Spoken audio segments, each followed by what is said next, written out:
I was terrified. I think I was 15, and I was almost angry because I was like, why is my mom so sick? I had gotten to work and I was walking in from the employee parking lot. I slipped. I could barely walk at that point, and they did a CT of me and my hip was really messed up. I did have my first surgery and I woke up in a lot of medical distress.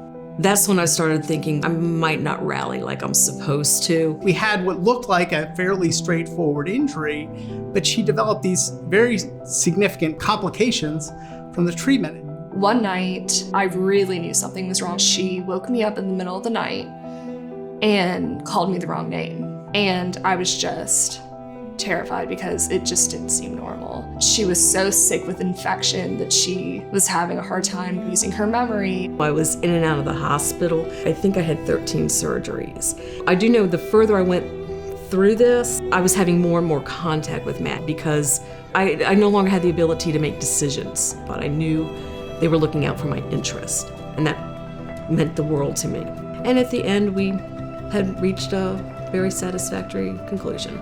So I was beyond thrilled. I was doing quite well. I was coming from Durham to meet my daughter in Greensboro, and a tractor trailer hit me. When you have an emergency like that, typically you think like, oh, I have to call my parent. Well, it was my parent giving me that news. And it wasn't me thinking, oh, legally I have to call a lawyer. I thought I'd have to call Matt because he was the one I always called when we had really bad emergencies. And Matt's first question was, where are you? I said, Matt, I'm in the car. And he said, you need to pull over. You need to put the car in park, and you need to take a breath. And he made sure I was safe. So I pull over, and he said, I will have an investigator out there tomorrow morning. We're gonna take care of you. I felt comfortable knowing Matt was going to take care of that. Even though he didn't have to, I knew he was going to, and that was a huge comfort. And through all of this, Sterling would come to meetings that I would have. She's always had an interest in law. She started really being interested in working here because she's always had a very big interest in service, and she knows how I was taken care of. And that meant a huge amount to her. So she graduated and applied to work here.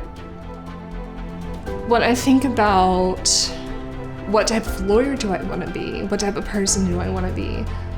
I would hope that I could be a fraction of what Matt and Angela are to me, because they genuinely are that kind.